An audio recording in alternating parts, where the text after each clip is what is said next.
Engineer Bello Suleiman and Mr. Osita Okechukwu are still with us in the studio. It's very interesting to note the different groups that have signed this particular statement.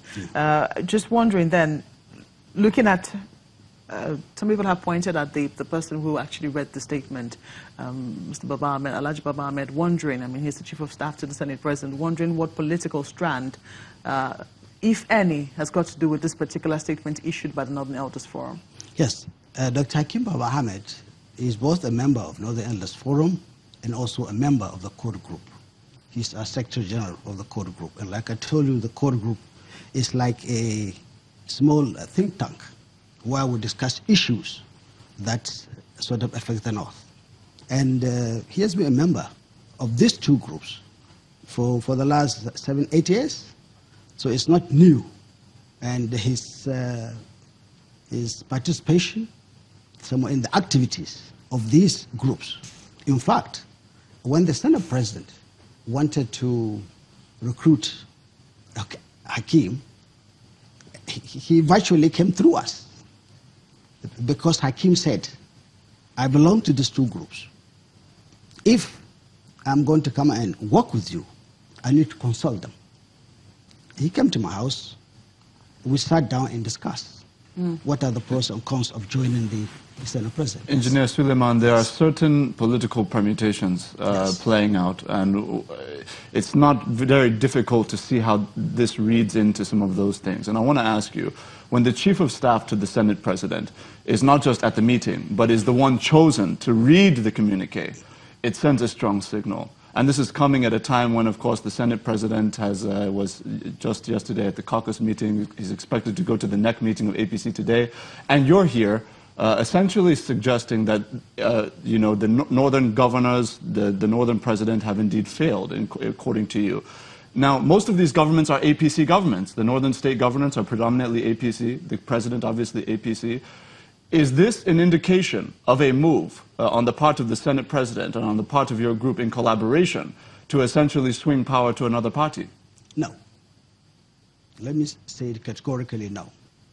What we're doing here is we're telling people that we have been part of, sit up and do something. Because so far, the performance has not been satisfactory. Not only that, the southern part of the country, from the feelers who are getting, have already given up. So we're saying we will not allow this situation to, because this is our president. Yes. But just to be clear, in the communique, it was clear, and I mentioned this earlier, and I haven't yet gotten an answer, which is the group said that they're looking across the North for a new candidate, potentially for the presidency. Who might that be, and under which party platform might that person emerge based on the support of your group? What we said was, I can read the sentence for you, or Mofe can read it for us. We said, if the situation continues, we have option to look for other alternatives. And let me also explain the way Hakim came about reading that communique. He was not supposed to read it. It was supposed to be read by Professor Ango. He was sitting next to him. He said, Hakim, come, read it for me. He was an old man. Now, northern culture demands he cannot say no. So Hakim read the communique. Not that it was planned for Hakim to come and read the communique. No, it was never planned that way. Are you ready to name some of the individuals that you're looking at as potential replacements for President Muhammad Buhari? No.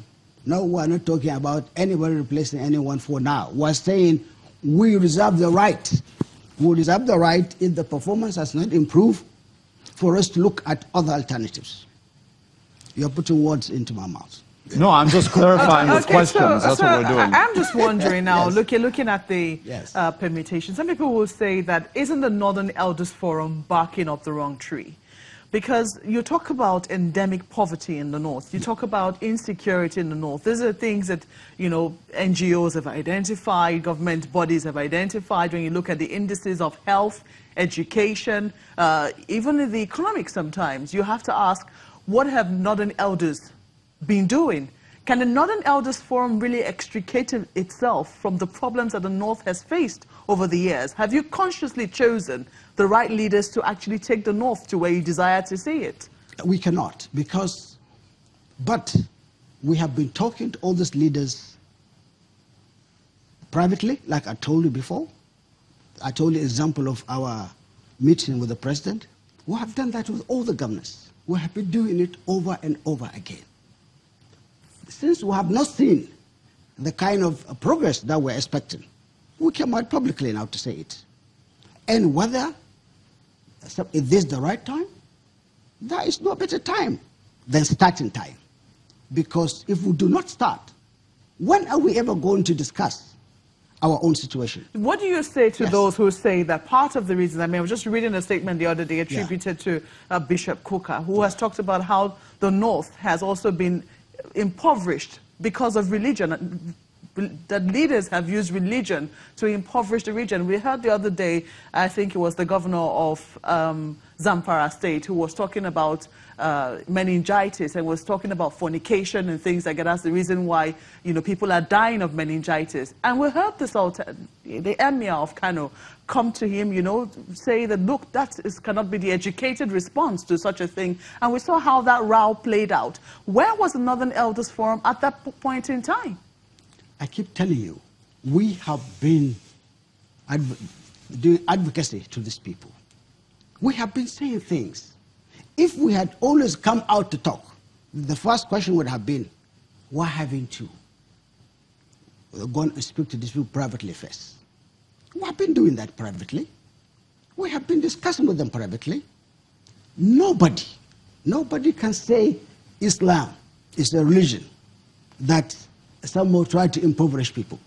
I disagree with that. And if you have an illiterate governor making statements that are not correct, you cannot ascribe it to religion. What Yari said was wrong. It's incorrect. And I tell you, it's incorrect. So now for you to use an incorrect statement to make a sweeping statement that religion is making is... Father Cook has his own right.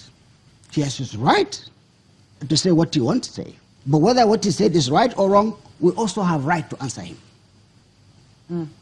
You want to come in quickly? Yes, please. For Mr. President and the leadership of the All Progressive Congress, our position is that Nigeria as a whole is underdeveloped. There's an epileptic supply of electricity. There's no modern transport. That the people are hungry. That's why Mr. President is doing all he could. The result might not mature to the extent of getting a pass back with Engineer Bello and his group. But the point of the matter is that if somebody had walked around the whole world, assembled almost $40 billion for electricity, for roads, for standard gauge rail lines. Mr. Okechukwu, and food. Sorry, I need to interrupt you, Mr. Okechukwu. Before you interrupt me. No, it's important that I do. Let me draw a line. Let me draw a line. I'm afraid I have to interrupt you. Let me draw a line. Because I appreciate... Can I draw a line? No, just a moment, Mr. Okechukwu. I appreciate the fact that you're trying to, talk about the infrastructure development coming to the north. And I'm sure that, a lot of people... No, I'm not talking of the north. Of the country. I'm talking about the south. Okay, now... The rail line going on between Lagos and Ibadan. Let me make but the point. it's development of the country. We're saying that the country is underdeveloped. Mr. Okechukwu, that's why we're going out of our way. We understand that, but let me quickly come in here. Only last week, the Vice President hosted an expanded NEC meeting where there was a call to the federal government to increase spending on human capital, to increase spending on human resources. You seem to be focusing a great deal on infrastructure, which is commendable. After all, it is people who will build the infrastructure.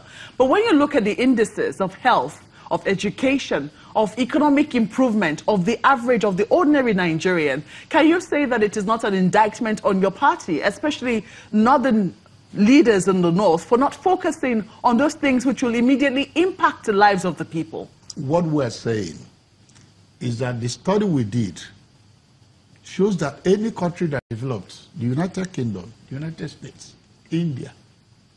What the federal government had done is those critical infrastructure that no one unit can do alone. Even those who are talking of restructuring, that is what it's about.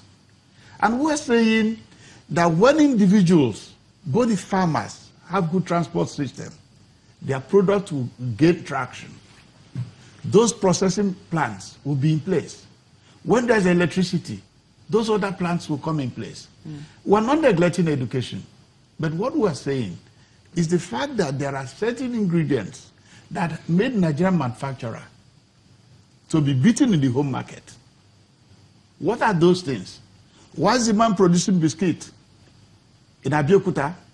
Why is the Chinese biscuit beating it on the ground? Why is the Colgate manufacturer or Close-Up are competing in Nigeria? Because of electricity. So we said, let's make it our priority that in the next 3-5 years, Nigeria will have 5,000 federal roads, 5,000 standard gauge rail lines, additional 5,000 megawatts of electricity. Why not neglecting other aspects? And then full self-sufficiency. For Mr. President's word, Mr. President said, you must produce what you eat. We cannot throw the little dollars we earn from the oil for the importation of rice or other condiments. Mr. Okechukwu, I'm afraid I have to interrupt you. Traction I'm going to ask you. Assessment, but it is the road to development of the country. I'm going to ask you to please hold your thoughts for us. We'll have to take a little break. We'll be back in just a moment with another additional perspective. Please stay with us.